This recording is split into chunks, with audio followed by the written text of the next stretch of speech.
Welcome back student to our channel. In this video we are going to cover our new topic that is law of sea. समुद्र के नियम। तो देखते हैं क्या है ये समुद्र के नियम। ये है हमारा अर्थ और आपको पता है अर्थ पे अप्रोक्स 70% क्या है, वाटर है। ठीक है, अर्थ 70% किससे घिरा हुआ है, वाटर से घिरा हुआ है। अलग अलग ओशियंस हैं, सीज हैं और बाकी जो 30% बचता है वो है लैंड मास हमारा। इसमें आपके आइलैंड्स, कंट्रीज ये सारे इंक्लूड होंगे। अगर हम लैंड मास की बात करें तो हर एक कंट्री की क्या होती है, अपनी एक बॉर्डर होते हैं, एक सीमा होती है कि आप उस सीमा को दूसरी कंट्री क्या नहीं कर सकती, उसे क्रॉस नहीं कर सकती। अगर सपोज मैं इंडिया का एग्जांपल लेके देखूं, यहाँ पर मैं इंडिया का मैप ड्रॉ करके आपको एग्जांपल लेके बताऊं, ये इंडिया है। ठीक है, इंडिया का मैंने जम्मू कश्मीर का पोर्शन किया है। इस तरफ क्या है हमारा, यहाँ पर पाकिस्तान हमारी नेबरिंग कंट्री है और इस तरफ है चाइना। तो ये हमारी एक बॉर्डर लाइन है, लैंड पे ये हमारी बॉर्डर लाइन है कि यहाँ के लोग ये बॉर्डर लाइन क्रॉस नहीं कर सकते और इंडिया के लोग ये क्रॉस नहीं कर सकते। कुछ फॉर्मेलिटीज आप वो पूरी करके तब आप वो चीजें क्रॉस कर सकते हो या एक दूसरे की कंट्री में मूव कर सकते हो। इसी तरीके से ओशियन में भी क्या होते हैं, बॉर्डर्स होते हैं। अगर मैं इंडिया का ये गुजरात कोस्ट से लेके पूरा वेस्ट बंगाल कोस्ट तक हम क्या देखते हैं, पूरा पानी देखते हैं। ठीक है, तो जिस तरीके से अभी हमने लैंड पे बॉर्डर देखे उसी तरीके से क्या होता है, ये जो वाटर वाला एरिया है, पानी वाला एरिया है, यहाँ पर भी क्या होते हैं, बॉर्डर्स होते हैं। बॉर्डर डिसाइड करे गए हैं कि दूसरी कंट्री की शिप क्या नहीं कर सकती है, आपके इस वाटर चैनल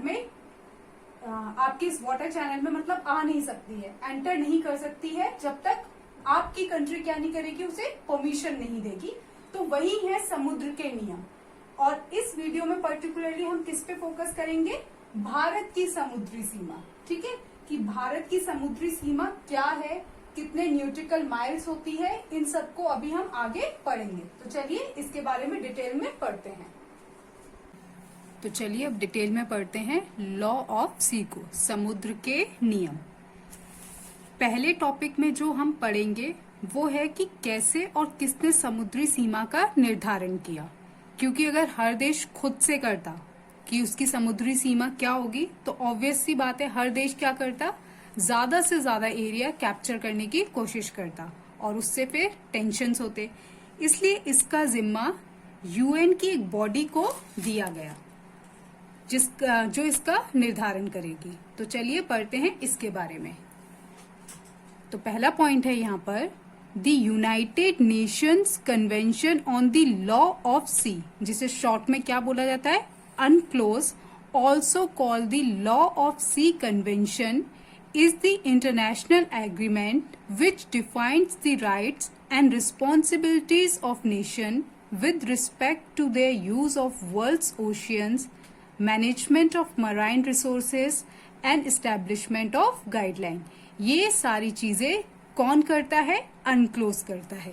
हिंदी में देखते हैं, समुद्र के कानून पर संयुक्त राष्ट्र सम्मेलन, जिसे समुद्र समझौता भी कहा जाता है, यह एक अंतर्राष्ट्रीय समझौता है जो दुनिया के महासागरों के उनके उपयोग, अधिकारों और दिशा निर्देशों को परिभाषित करता है। आगे देखते हैं इसमें, द कन्वेंशन कॉन्क्लूडेड इन 1982, ये ईयर याद रखिएगा आप। The convention concluded in 1982 and came into force in 1994, a year after Guyana became the 60th nation to ratify the treaty।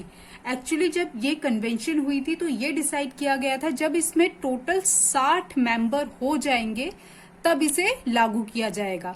जैसे ही 1993 में गुयाना इसका 60th मेंबर बनता है तो नेक्स्ट ईयर 1994 में इस कन्वेंशन को, इस संधि को लागू कर दिया जाता है। कन्वेंशन 1982 में समाप्त हुआ और गुयाना के 60वें राष्ट्र बनने के एक साल बाद अनक्लोज 1994 में लागू हुआ और इंडिया ने इस ट्रीटी पे कब साइन करे थे? इंडिया ने इस पे 1982 में साइन कर दिए थे। अच्छा, थोड़ा सा हम गुआना की वो देख लेते हैं कि ये है कहाँ पर। ये है साउथ अमेरिका, जो कॉन्टिनेंट है उसका पार्ट है, उसकी कंट्री है ये यहाँ पर। ये ब्राजील देख रहे हो आप, उसके जस्ट ऊपर यहाँ जो आपको देखने को मिल रहा है ये गुआना है। इसके ऊपर यहाँ पर आपका अमेरिका आ जाता है, यहाँ कनाडा, या अफ्रीका और बाकी अदर कंट्रीज आ जाएंगी। तो ये है गुआना की पोजीशन। आगे देखते हैं इसमें। थर्ड पॉइंट है, United Nation Convention on the Law of the Sea divides marine area into 5 main zones, namely. क्या करा इस कन्वेंशन ने? जो समुद्र का भाग था उसको किस में डिवाइड कर दिया? 5 भागों में डिवाइड कर दिया। समुद्र के कानून पर संयुक्त राष्ट्र सम्मेलन समुद्री क्षेत्रों को 5 मुख्य क्षेत्रों में विभाजित करता है। वो 5 क्षेत्र देखते हैं कौन कौन से हैं। पहला है इंटरनल वाटर्स, आंतरिक जल। सेकंड है टेरिटोरियल सी, प्रादेशिक सागर, जिसका एरिया है 12 न्यूटिकल माइल। थर्ड है कॉन्टिजियस जोन, जिसे हिंदी में बोलते हैं संक्रामक क्षेत्र या संलग्न क्षेत्र, इसका एरिया है 24 न्यूटिकल माइल। फोर्थ है एक्सक्लूसिव इकोनॉमिक जोन, जिसे हिंदी में बोला जाता है विशेष आर्थिक क्षेत्र या अनन्य आर्थिक क्षेत्र, इसका एरिया है 200 न्यूटिकल माइल। इसके बाद आता है एक्सक्लूसिव जोन के बाद आता है हमारा हाई सीज, जिसे हिंदी में बोला गया है उच्च समुद्र। अब इन सबको हम क्या करते हैं, एक एक करके थोड़ा डिटेल में पढ़ते हैं। तो चलिए यहाँ हम थोड़ा सा समझते हैं बेस लाइन को। ये मैंने गुजरात से लेके पूरा वेस्ट बंगाल तक का कोस्टल एरिया ड्रॉ करा है। देखिए, जो भी कोस्ट होते हैं वो क्या नहीं होते, सीधे नहीं होते। इस तरीके से आपको कोई कोस्ट नहीं मिलेगा। क्या होते हैं वो? थोड़े बहुत टेढ़े मेढ़े होते हैं, ठीक है। इन्हीं टेढ़े मेढ़े कोस्ट को एक सीधी रेखा जोड़ती है। ये हमारी एक इमेजिनरी लाइन है, सीधी रेखा जोड़ती है। इसको क्या बोला गया है? इसी सीधी रेखा को बेस लाइन या आधार रेखा बोला जाता है। इसी बेस लाइन से जितनी भी बाकी की जो अभी हमने देखी थी 5 पार्ट्स में जो डिवीजन देखा था हमने, टेरिटोरियल सी, contiguous zone, exclusive economic zone, उसी बेस लाइन से क्या होती हैं, ये सब डिसाइड होते हैं, ठीक है। तो हमें पता चल गया बेस लाइन क्या है। अब देखिए, ये हमें पता है कोस्टल एरिया है तो पानी होगा। बेस लाइन के अंदर और के अंदर जो यहाँ पानी रह जाएगा, जो वाटर होगा, उसको क्या बोला जाएगा? Internal water. यही क्या कहलाता है? इंटरनल वाटर, आंतरिक जल, ठीक है। देखते हैं यहाँ पर base line, a line which joins the fringing coast, टेढ़े मेढ़े तटों को मिलाने वाली सीधी रेखा। तो आई होप आपको बेस लाइन क्या हो गया होगा, क्लियर हो गया होगा। यहाँ मैंने एक मैप ड्रॉ करा था, ये हमारा कोस्ट लिया है मैंने, और ये इस तरीके से एक सीधी रेखा क्या कर रही है, पूरे कोस्ट को मिलाती जा रही है, ठीक है। और बाकी जो इसके अंदर पानी होगा उसको क्या बोला जाएगा? Internal water. आगे देखते हैं। ये देखिए, ये हमारा इंडिया का कोस्टल एरिया है। ये हमारी ब्लैक कलर से जो आप देख रहे हैं ये क्या हो गई, अभी पढ़ा हमने, ये है हमारी बेस लाइन। और ये डॉटेड डॉटेड जो आप पोर्शन देख रहे हैं ये हो गया हमारा इंटरनल वाटर। ऐसा ही पूरे में होगा, ठीक है। जो आप देखोगे ये बेस लाइन ये पूरे में होगी, और ये इंटरनल वाटर भी ऑब्वियस सी बात है फिर पूरे में होगा। अब इस बेस लाइन से 12 न्यूटिकल माइल, इस बेस लाइन से क्या देखा हमने, 12 न्यूटिकल माइल क्या होगी, जो ग्रीन कलर की देख रहे हैं आप, टेरिटोरियल सी। ये एरिया क्या कहलाएगा? टेरिटोरियल सी कहलाएगा, प्रादेशिक सागर। इस बेस लाइन से नेक्स्ट देखते हैं, इस बेस लाइन से 24 न्यूटिकल माइल, ये जो रेड कलर का है, ठीक है, बेस लाइन से 24 न्यूटिकल माइल क्या कहलाएगा? कॉन्टिजियस जोन, संलग्न क्षेत्र। थर्ड है, इसी बेस लाइन से अगर हम 200 न्यूटिकल माइल जाते हैं तो वो एरिया क्या कहलाएगा? एक्सक्लूसिव इकोनॉमिक जोन, विशेष आर्थिक क्षेत्र। अब इस एरिया के बाद, ये एक्सक्लूसिव इकोनॉमिक जोन है, इस एरिया के बाद जो भी एरिया आएगा उसे क्या बोला जाएगा? हाई सीज, उच्च समुद्र बोला जाएगा। अब यहां आप समझिएगा, ये क्या आ रही है? एक कंट्री जो क्या है, श्रीलंका, वो आ रही है। अगर हमारी बेस लाइन ये है और टेरिटोरियल लाइन हमारी इस तरीके से कट होती हुई जाती है एग्जाम्पल के तौर पे, तो ऐसे टाइम पे क्या होता है, जो दो कंट्रीज हैं आपस में, वो क्या करती हैं? एरिया को इक्वली डिवाइड कर लेती हैं। ठीक है, अगर ये 12 न्यूटिकल माइल बेस लाइन से यहां तक है और इनका माने 12, ये अपनी अगर बेस लाइन बनाएंगे और यहां से एरिया डिवाइड करेंगे, इनका 12 न्यूटिकल माइल यहां तक जा रहा है। अगर ये वाला एरिया ऊपर की तरफ इनका 12 न्यूटिकल माइल इधर जा रहा है, तो क्या होता है? ऐसे में दोनों कंट्रीज म्यूचुअली डिसाइड करके हाफ हाफ वाटर बांट लेते हैं। और एक चीज और, यहाँ पर जितने भी नेचुरल आइलैंड होंगे उनको भी क्या होते हैं? यही अधिकार होते हैं कि उनके एरिया में भी क्या ड्रॉ होंगी? ये तीनों की तीनों लाइनें ड्रॉ होंगी। लेकिन याद रखिएगा, सिर्फ नेचुरल आइलैंड जो पहले से बने हुए हैं, मैन मेड आइलैंड पे ये रूल अप्लाई नहीं होता।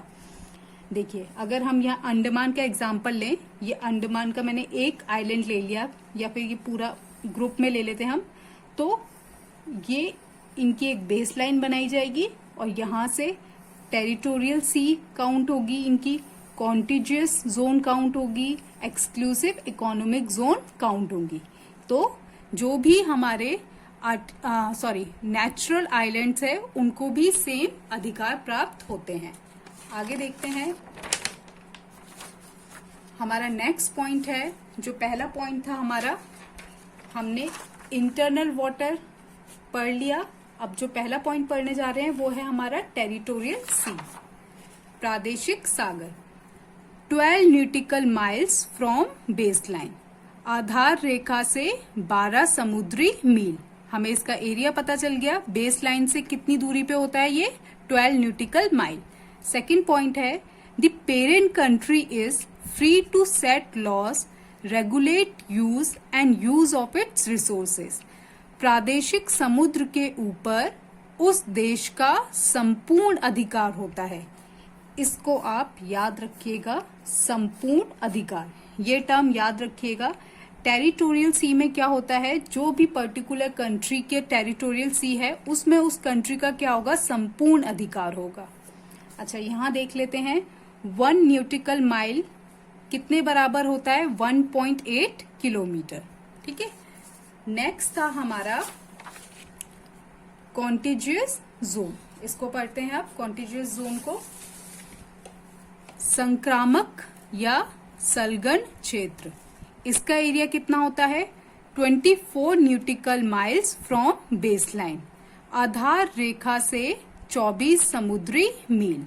सेकेंड पॉइंट है, the country has power to prevent infringement of its customs, taxation, immigration and pollution related laws and regulation within this zone। देश को अपने इस क्षेत्र के भीतर राजकोषीय आवर्जन, स्वच्छता और सीमा शुल्क कानूनों के उल्लंघन को रोकने और दंडित करने दोनों का अधिकार है। ठीक है, तो इसके बारे में आपको पता चल गया कि इसमें एक कंट्री क्या क्या कर सकती है। नेक्स्ट देखते हैं हम, एक्सक्लूसिव इकोनॉमिक जोन, विशेष या अनन्य अधिकार, अनन्य आर्थिक क्षेत्र। इसका एरिया क्या होता है? 200 न्यूटिकल माइल्स फ्रॉम बेस लाइन। देख रहे हैं, हमने जो भी एरिया अभी तक लिया है वो किससे लिया है? बेस लाइन से लिया है, कोस्टल लाइन से नहीं लिया। आधार रेखा से 200 समुद्री मील। नेक्स्ट देखते हैं, the country has sovereign rights for the purpose of exploring, exploiting, conserving and managing natural resources. देश को प्राकृतिक संसाधनों की खोज, दोहन, संरक्षण और प्रबंधन के उद्देश्य से संप्रभु अधिकार होता है। तो ये सारे पॉइंट्स याद रखिएगा। नेक्स्ट पॉइंट देखते हैं इसमें, right to carry out activities like the production of energy from the water, currents and winds. पानी, धाराओं और हवा से ऊर्जा के उत्पादन जैसी गतिविधियों को करने का अधिकार है। तो ये सारे राइट्स किस में मिले होते हैं किसी कंट्री को? एक्सक्लूसिव इकोनॉमिक जोन में है। नेक्स्ट पॉइंट देखते हैं, foreign ships are allowed to do trade as long as they are not harming the sea state. क्या होता है, जो फॉरेन शिप्स होती हैं, ठीक है, उनको अलाउड होता है कि वो जैसे होता है ना, केबल वगैरह बिछा सकते हैं, केबल्स की लाइंस बिछा सकते हैं, लेकिन क्या ना करें, इस एरिया को वो हार्म ना कर रही हो, ये कोई पर्पसफुल काम हो। नेक्स्ट देखते हैं, हमारा लास्ट था हमारा हाई सीज, उच्च समुद्र।